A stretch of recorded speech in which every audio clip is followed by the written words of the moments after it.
Colosenses capítulo 1. Y hoy vamos a ver un solo versículo, el verso 15. Colosenses capítulo 1, verso 15.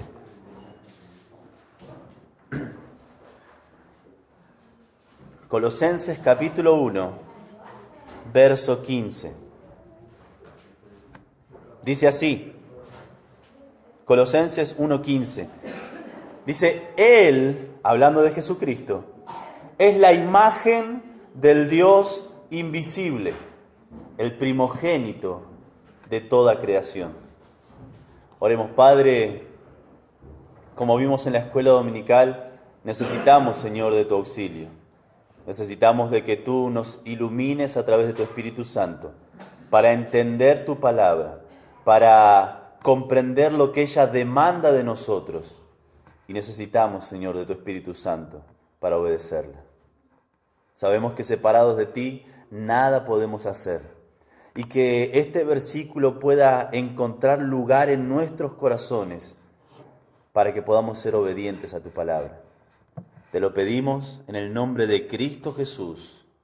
Amén. Si tenemos a Jesucristo, lo vimos en la escuela dominical también, lo tenemos todo. Teniendo a Jesucristo, no hace falta más. Tal vez dirás, bueno, Jesucristo está bien, pero algo más tiene que haber. Porque dicen que hay que ir a la iglesia y hay que cambiar la manera de vestir, y hay que cambiar la manera de hablar, y hay que cambiar la manera de comportarse, y entonces no es solamente Jesucristo, hay que hacer cosas. Pero según este versículo, solo Jesucristo. Teniendo a Jesucristo tenemos todo. No necesitamos nada más para nuestra necesidad primordial. ¿Cuál es nuestra necesidad más grande? La necesidad que no podíamos haber suplido de ninguna otra manera. Salvación.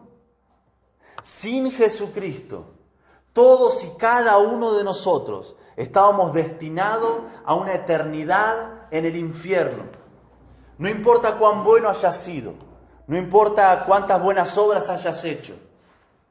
Todos y cada uno de nosotros estábamos destinados a una vida en la eternidad, mejor dicho, en una muerte, en la eternidad, por siempre, separados de Dios. Pero Jesucristo suplió nuestra necesidad mayor, la más importante, la que no podíamos llegar a cubrir.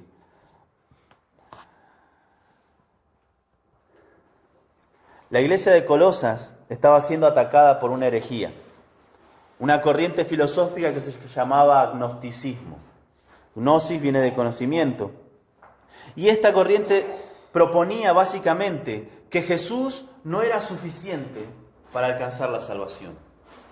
Proponía de que Jesús había hecho mucho por mi salvación, pero había un conocimiento oculto, había algo secreto, algo más para poder tener la salvación. Y es a través de presentar a Jesucristo en toda su gloria que Pablo combate esta herejía. Por eso esta mañana quiero ver con vos de que cada cristiano, cada uno de nosotros, podemos derribar esta falsa doctrina que incluso continúa hasta el día de hoy. Y lo vamos a ver. Al comprender los falsos argumentos que se refutan en este pasaje. Al presentar a Cristo con tanta claridad, al presentar a Cristo con su gloria develada, no hay argumento que se pueda sostener en contra de que Jesucristo es suficiente. Miren conmigo, el primer argumento del gnosticismo, que también nos ataca hoy en día, es que esos gnósticos, esos maestros, decían que hay muchos mediadores, o hay muchos intermediarios, o hay muchos, como ellos le dicen, emanaciones, no solo Jesús. Ellos decían de que Jesucristo había sido alguien especial, un rabino reconocido. Había sido alguien muy pero muy especial y muy pero muy usado por Dios. Pero no era suficiente. Hay otros caminos, hay otras maneras, hay otras formas de alcanzar la salvación. ¿Les suena parecido a algo que se ve hoy en día? Sí. Hoy en día hay gente que proclama de que Jesucristo no es el único mediador. Hay otras maneras, hay otros caminos de tener conexión con Dios. Por ejemplo, los que dicen que es a través de un tal Mahoma. ¿Escucharon hablar de él? Ellos reconocen a Jesucristo, reconocen que era un profeta, un muy grande profeta, pero no lo reconocen como Dios encarnado. Y Pablo presenta a Jesucristo diciendo que Él, Jesucristo, es la imagen del Dios invisible. Es la imagen perfecta, es la imagen completa, es la imagen precisa de un Dios invisible. Él es el único que puede ser una imagen de algo que es invisible. Solamente Jesucristo presenta al Padre tal como el Padre es. Y así como los que creen en Mahoma, están los que se aferran a María. Tal vez vos no los conozcas de esta manera porque has crecido en una iglesia bautista o lo que fuere, pero los católicos practicantes creen de que se llega a Jesús a través de María. Eso está en sus declaraciones de fe. Se basan en un concilio que se había hecho años atrás, muchos años atrás, en la edad temprana de la iglesia, donde se había llegado al dictamen de María, Madre de Dios. Y ese era un concilio donde lo que se intentó hacer no era proclamar a María como autoridad sobre Jesucristo o sobre Dios, sino exaltar la encarnación de Dios, que Dios, el Eterno, se había hecho hombre. Esa era la intención de los teólogos en ese concilio. Pero con los años se fue tergiversando y se usó la figura de María como Madre de Dios. Incluso hasta yo he escuchado personas anunciando o predicando, basándose en el pasaje donde en las bodas de Canaán, ¿se acuerdan? Que Jesucristo le dijo, ¿qué tienes conmigo, mujer? ¿Aún no llegó mi hora? Y María le dice, hagan lo que Él les diga. Y llegaron a decir de que María le ordenó a Jesucristo que tenía que hacer ese milagro. Una locura. María fue una gran mujer. Habrá sido impresionante conocer a esa mujer, la devoción que tenía por Dios, el amor que tenía por Dios. Pero ella misma, en el Cántico de María, lo proclama a Jesús como su Salvador. Ella necesitaba Salvador tanto como cada uno de nosotros. Se proponen otros, como un tal Moroni, como mediador. Los mormones toman su nombre de este supuesto arcángel Moroni, que le dictó el libro del Mormón a un chanta. Es lo que era. Esa religión comenzó con esa persona que se casó con una persona muy adinerada y comenzó con su cuñado y con su hermano. Y ahí comenzaron en familia a orquestar todo ese movimiento satánico. El único mediador, la única imagen del Dios invisible es Jesucristo. No hay otro. Incluso entre los evangélicos hay pastores que se proclaman intermediarios. Quiera Dios nunca me lo cruce. Escuché una vez de uno que dijo que él era el arcángel. Porque van por escalafones. Nosotros tenemos sana doctrina, entendemos más o menos la palabra de Dios, buscamos obedecerla. Pero hay otros lugares donde hay pastores, como lo más bajo. Después vienen apóstoles. Y ya cuando ya hay muchos apóstoles, uno se levantó y dijo, yo soy un arcángel, como que gobernaba a los apóstoles. Una ignorancia de las Escrituras. Y la gente va detrás de eso. ¿Escucharon alguna vez en algún lugar? ¡Ay, pastor, ore por mí, pastor! La palabra de Dios nos dice que Él nos hizo real sacerdocio, nación santa. Nosotros tenemos como real sacerdocio acceso con confianza al Padre. No necesitamos de un cura, no necesitamos de alguien que ore por nosotros porque si no Dios no me escucha. Obviamente si estamos en pecado Dios no nos escucha. Si en mi corazón yo hubiera mirado la iniquidad, el Señor no me habría escuchado. Pero esta gente cree de que si ese pastor le ora, algo sobrenatural va a pasar. Hace muchos años vino Benny Hinn. Por todos lados, Benny Hinn, Benny Hinn. Se llenaban los lugares porque pensaban de que traía algo nuevo, algo especial. Cuando la palabra de Dios nos ha dado lo más especial que puede haber en todo el universo a cada uno de nosotros. Mateo capítulo 28. Y he aquí, yo estoy con vosotros todos los días, hasta el fin del mundo. No necesitamos otro mediador. Dice en Juan capítulo 14, Felipe le dijo, Señor, muéstranos al Padre. Vayan por favor conmigo ahí, Juan capítulo 14. Juan capítulo 14.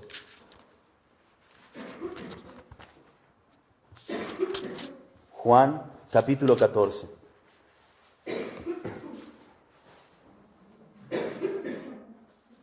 Verso 8. Juan 14, 8. Dice, Felipe le dijo, Señor, hablando con Jesucristo, muéstranos al Padre y nos basta.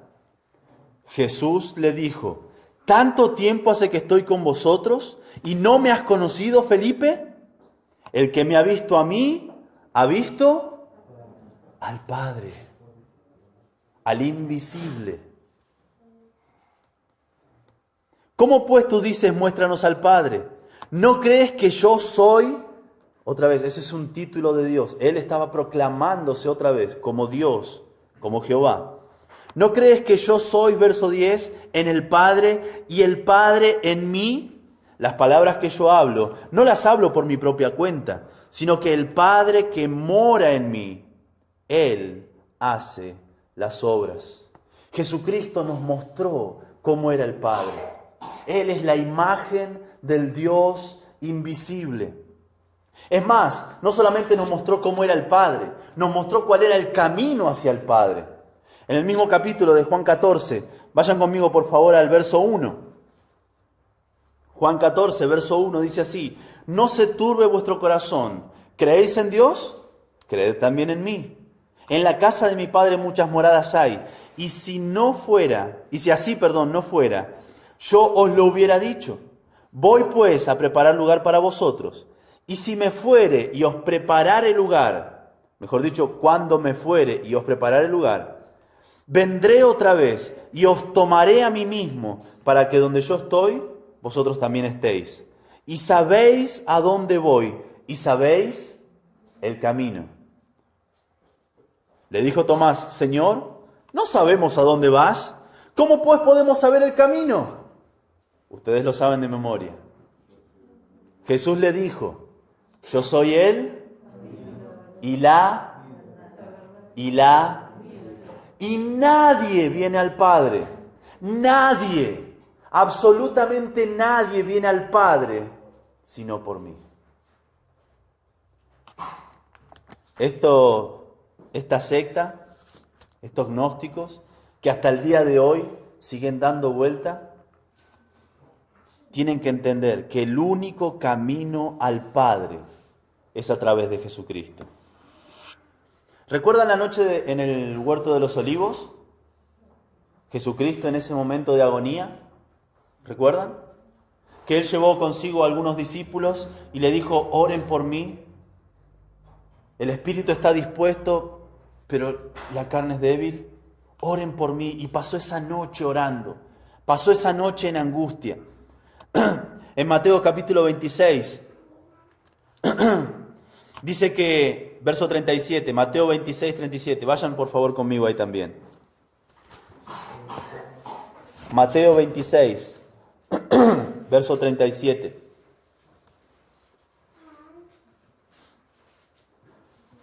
Mateo 26, 37, dice, y tomando a Pedro y a los dos hijos de Zebedeo, comenzó a entristecerse y a angustiarse en gran manera. Entonces Jesús le dijo: mi alma está muy triste hasta la muerte. Quedaos aquí y velad conmigo.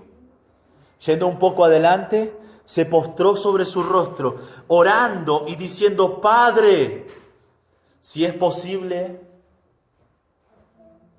pase de mí esta copa. ¿Jesucristo quería ir a esa cruz? ¿Jesucristo estaba gozoso de ir a esa cruz? Él estaba feliz diciendo: bueno, voy a morir acá por si las dudas. Él sabía que había un solo camino, y era el camino de la cruz. Su angustia era tan profunda que Lucas, el médico, dice que su sudor eran como grandes gotas de sangre que caían a la tierra. Él estaba angustiado. Él no quería sufrir. Él no quería ir a la cruz. Pero él sabía de que no había otra manera en que vos, yo y cada persona que crea en Él pueda ir al cielo. En conclusión, dicen que hay muchos caminos, pero solamente hay un camino que nos puede dar vida eterna. Jesucristo es el único camino. Él es la imagen del Dios invisible. El segundo argumento que estaba dando vuelta en la iglesia, no solamente en la iglesia en Colosas, sino también en la iglesia de la Odisea. Leemos más adelante en la carta que dice que ellos le den esta carta a los colosenses a la iglesia de la Odisea. Y la iglesia de la Odisea se lo dé también la carta que él escribió para esa iglesia a los de Colosas. Era algo que estaba yendo por todos lados y hasta el día de hoy resiste. El segundo argumento de este gnosticismo, que hasta el día de hoy persiste, es que el cuerpo humano era considerado algo malo. Ellos creían que el cuerpo era malo. La materia era algo malo. No era conocimiento, era materia. Entonces, por ende, era malo. Y habían dos tipos de gnósticos. Los primeros eran los que disciplinaban, cuidaban y controlaban su cuerpo al máximo posible. Eran esas personas que prácticamente hacían un culto al cuerpo y sujetaban sus pasiones al máximo posible. Han llegado en la historia a un extremo tal que se ponían en un lugar llamado monasterio y no querían tener contacto con el mundo exterior para no contaminarse y refrenar su carne. Muchos incluso, para no pecar con lo que decían, tomaban votos de silencio y pasaban meses y meses enteros sin pronunciar una palabra, queriendo refrenar su carne. Era un tipo de gnosticismo. Pero otros iban a un extremo totalmente opuesto. Otros decían: bueno, lo que importa es el conocimiento, lo que importa es que yo esté pensando en Dios y contemplando a Dios, y entonces no importa lo que hago con mi cuerpo es materia, esta materia se va a perder, se va a pudrir, se va a desintegrar. Lo importante es lo espiritual. Entonces daban desenfreno a sus apetitos carnales. Podían comer y estar de fiesta días y días enteros. Total, es solo el cuerpo. Mi mente está pensando en el Señor. ¿Conocen cristianos así? ¿Conocen personas que van a las iglesias y se portan de esa manera? ¿Venimos a la iglesia? Oh, sí, amén, hermano, amén, sí. No, obvio, no, por supuesto que no. Jamás. El domingo. Pero el lunes se le cruza a alguien con el auto. Bueno, pero no, se me escapó, no pasa nada. O peor aún, llega el fin de semana, nadie está mirando, mis padres no saben, mi esposa no se da cuenta, y por ahí salgo a festejar. Después del trabajo, salimos temprano del colegio, nadie se da cuenta, nos vamos a festejar. No importa, total, Dios me perdona. No importa lo que yo haga, es solo... solo me emborraché, solo hice algo indebido, pero Dios me perdona. Lo importante es que yo amo a Dios y yo vengo a la iglesia y yo pienso en el Señor. ¿Conocen personas así? Es este mismo pensamiento. En 1 Corintios, Pablo también, hablando acerca del cuerpo, dice así, 1 Corintios capítulo 6, versos 19 y 20. ¿O ignoráis que vuestro cuerpo es templo del Espíritu Santo, el cual está en vosotros, el cual tenéis de Dios, y que no sois vuestros? Porque habéis sido comprado por precio.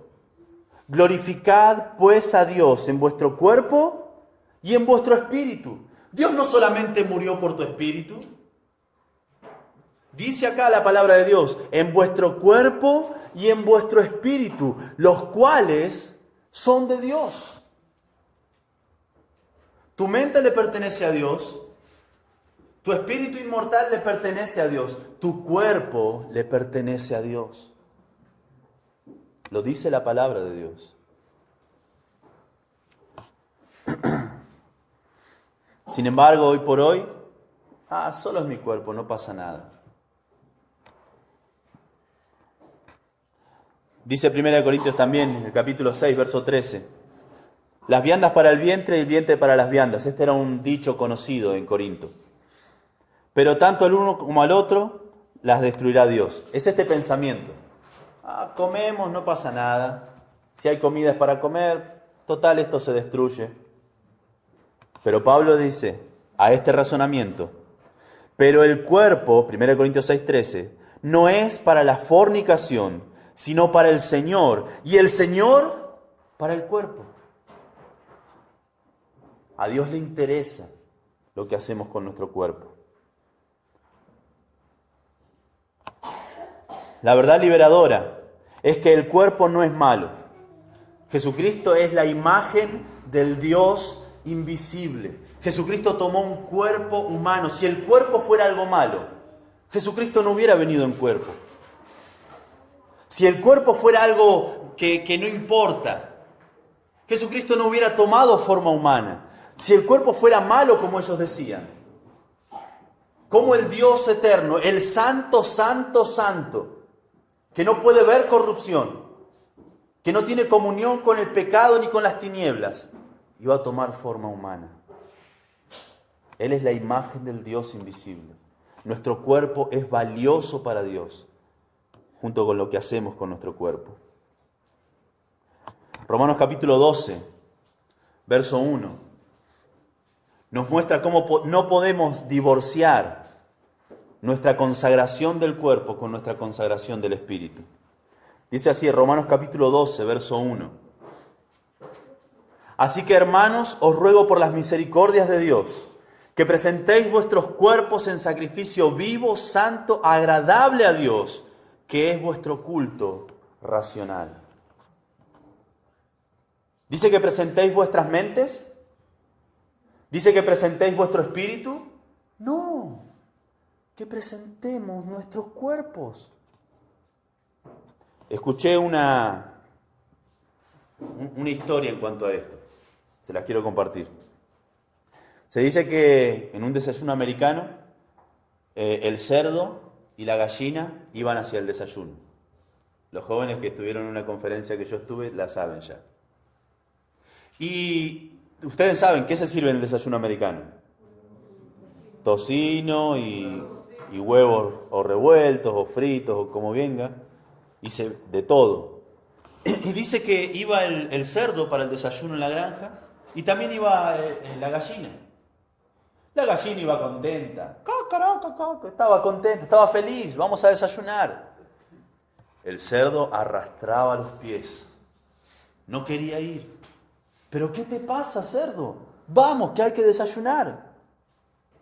Sí, vos porque no me entendés, le dice el cerdo. ¿Pero cuál es el problema? Vamos a desayunar. Vos porque no me entendés, le decía el cerdo. ¿Pero cuál es el problema? ¿Por qué estás mal? Y el cerdo frena y le dice, ¿sabes cuál es el problema? Que vos estás involucrada en el desayuno. Vos dejás tus huevos y nada más, después te vas. Yo, en cambio, estoy comprometido en el desayuno. Él no iba a volver. Él era el desayuno. Hay una gran diferencia entre estar involucrado con el Señor, en venir a una iglesia y ser parte de las actividades y ser parte de la comunión y estar. Una cosa es eso. Una cosa es estar involucrados, pero otra muy diferente es estar comprometido. Que presentéis vuestros cuerpos, que comprometas tu vida entera en sacrificio vivo, santo y agradable a Dios. Por más que Satanás, el mundo y nuestra propia carne nos quieran convencer de lo contrario, nuestro cuerpo debe estar consagrado a nuestro Dios también. Todo nuestro ser. Dios dice a los creyentes en 2 Corintios, capítulo 5, verso 10, hablando del tribunal de Cristo. Este es un momento, el Bema, el conocido Bema, el tribunal de Cristo, donde solamente iban a estar los creyentes, o vamos a estar los creyentes. Va a ser una ceremonia de coronación. Y en ese momento, dice así, verso 10, porque es necesario que todos nosotros, creyentes, comparezcamos ante el tribunal de Cristo, para que cada uno reciba según lo que haya hecho mientras estaba en el cuerpo, sea bueno o sea malo. No importa lo que otros digan, no importa lo que tu mente diga, tu cuerpo es importante para el Señor. Esa es la verdad. Y la única fuente de verdad que podemos tener es el Señor Jesucristo. El tercer argumento que Pablo derrumba con este solo versículo es que el camino a Dios, lo que decían los gnósticos, es a través del aprendizaje y del intelecto y de la superación. Una persona gnóstica era una persona que adoraba el intelecto, una persona versada. Muchos de ellos debían ser profesionales, porque el intelectualismo, el conocer, les hacía diferentes del resto y les daba una oportunidad, según ellos creían, de un conocimiento oculto que ellos no pueden entender, no les da la mente, pero a nosotros sí, y podemos a través de eso alcanzar el favor de Dios. Es lo que ellos creían. Hoy en día está repleto de personas que conocen sobre Dios, que conocen sobre la religión, que conocen incluso versículos de memoria y pueden recitar de un lado hacia el otro. Incluso hay personas que conocen frases cristianas. Tenemos un dialecto que solamente nosotros conocemos. Alguien que no conoce al Señor entra por esa puerta y le decimos: bienvenido, Dios te bendiga y te redima con la sangre del Cordero Inmaculado.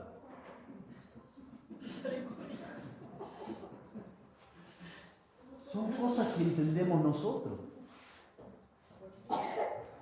Tenemos una manera de hablar que nos hace diferentes del resto. Imagínense si a tu vecino nunca fue a una iglesia, no sabe lo que es una Biblia. Le decís: ¿te gustaría venir a una reunión de evangelismo? ¿Que vamos a comer qué? Te van a decir. No es una palabra que ellos comprendan o que usen. Y ese orgullo de: yo entiendo estas palabras. Ustedes no entienden porque ustedes no son salvos, pero yo entiendo esto. El intelectualismo. El interés estaba en el ser religioso, en hacer lo que está establecido que hay que hacer, de la manera que hay que hacerlo, porque siempre lo hicimos así y nunca va a cambiar, porque así hay que hacerlo. El intelectualismo está ganando terreno en las iglesias. Personas que creen que saber es más importante que obedecer. Personas que creen que hay que ser diferente del mundo. Entonces tengo que hablar diferente, sonar diferente, mirar diferente. Cuando Dios nos llama a tener misericordia del que no le conoce. Cuando Dios nos llama a dar a conocer el mensaje de las buenas nuevas. Y para que esa comunicación exista, tenemos que hablar un lenguaje que se entienda. En vez de decirle, Jesucristo murió en esa cruz del Calvario redimiendo tu pecado, rescatándote de la eternidad, ¿por qué no decirle?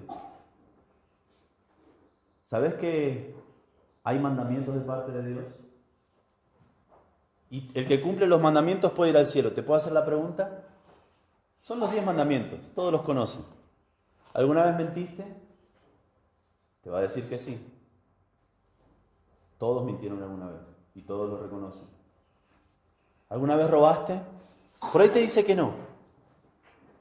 Y decirle, bueno, me acabas de decir que sos un mentiroso. Y llevarlo a través de los mandamientos, cosas que ellos sepan. Y decirle, por ese pecado Cristo tuvo que morir en esa cruz. Él nunca pecó, Él nunca hizo nada malo, Él nunca desobedeció a Dios, nunca ofendió a Dios, ni en palabra, ni en pensamiento, ni en acción. Pero Él murió en esa cruz. Vos sabés que murió en una cruz. Por tu mentira, por tus robos. Y cuando la persona se arrepienta de eso, le presentás al Salvador. Eso es mucho más eficiente que decirle, la sangre del Cordero te redime y todas esas cosas. Que son verdades, son palabras teológicas que nos ayudan a ser precisos en los conceptos de la palabra de Dios. Pero la persona necesita entender que Jesucristo le ama y murió para salvarle. Una vez le preguntaron, hablando de estos grandes teólogos, a un tal llamado Whitefield. Él era un calvinista. Le preguntaron si creía que vería a Wesley. Wesley era un arminiano. Calvinistas y arminianos, hasta el día de hoy, se pelean, no a golpe de puño, por lo menos yo no he visto, pero se pelean fuertemente por su postura teológica. Calvinista y arminiano, el referente del calvinismo de la época contra el referente del arminianismo de la época. Y le preguntaron a Whitefield, ¿vos creés que verías a Wesley en el cielo? Y Whitefield dijo, no, yo no lo vería a él en el cielo. Sus discípulos empezaron a decir, ¡wow! ¿Vieron lo que dijo? Y dijo, esperen. Yo no lo vería a él en el cielo, porque él estaría tan cerca del trono de Dios, y yo estaría tan lejos del trono de Dios, que no lo llegaría a ver. Sus diferencias en teología, sus diferencias en lo que uno creía acerca de la salvación y el orden de los decretos y lo demás, no echaba por tierra de que la otra persona había sido comprada por precio por el Señor Jesucristo, igual que Él. No echaba por tierra una vida de piedad de la otra persona, amando al Señor por sobre todas las cosas.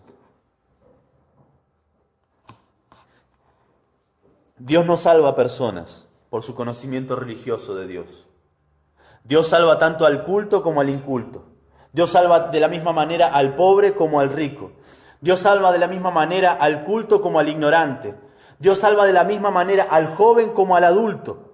Dios salva a todo el que viene a Él de la misma manera, a través de Jesucristo. Solamente a través de Jesucristo. Colosenses capítulo 1, vean el verso 14. Dice, en quien tenemos redención por su sangre, el perdón de pecados. Es en la sangre de Jesucristo que se encuentra el perdón. Verso 28 de Colosenses capítulo 1. A quien anunciamos, amonestando a todo hombre y enseñando a todo hombre en toda sabiduría, a fin de presentar perfecto en Cristo Jesús a todo hombre. La salvación no es para un grupo selecto de intelectuales. La salvación es para todos. Solamente a través de Jesús se puede obtener vida eterna. Hemos visto esta mañana que cada cristiano puede echar por tierra y derribar esta falsa doctrina que hasta el día de hoy se sigue queriendo meter entre el pueblo de Dios.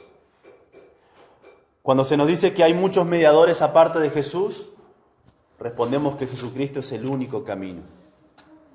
Cuando nos dicen que no hay que prestar atención a lo que hacemos con el cuerpo, rechazamos esa mentira y nos aferramos a que solo Jesús es la fuente de toda verdad. Y cuando nos dicen que el camino a Dios es a través del aprendizaje, el intelecto y la superación personal, sabemos de que no hay otra fuente de vida eterna que no sea Jesucristo. Pablo escribió esta carta, también la carta que no tenemos a la Odisea, refutando esto, pero el maestro de los maestros, el príncipe de los pastores, en Juan 14:6 lo resumió, cuando dijo: yo soy el camino y la verdad y la vida, y nadie viene al Padre sino por mí. Te invito a cerrar tus ojos por un momento. Y hablando con Dios,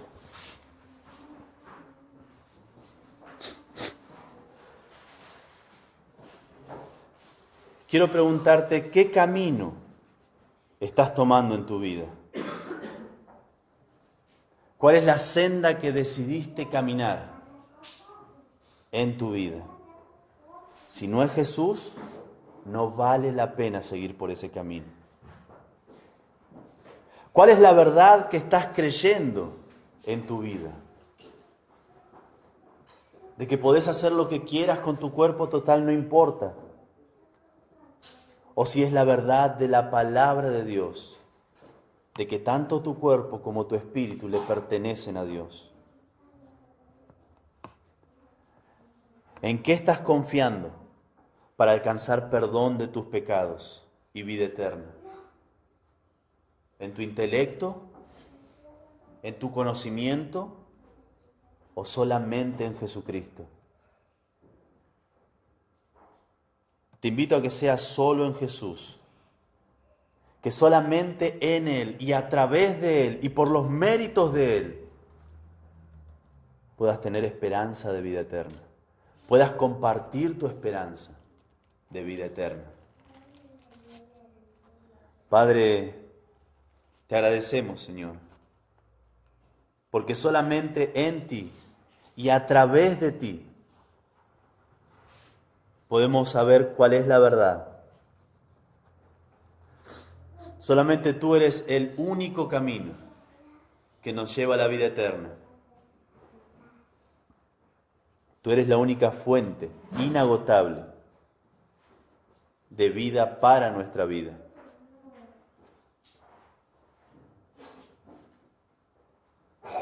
Señor, que nuestra confianza no esté puesta en nuestro conocimiento o en nuestro intelecto. Que nuestra confianza esté puesta única, totalmente y solamente en el Señor Jesucristo, nuestro único y todo suficiente Salvador.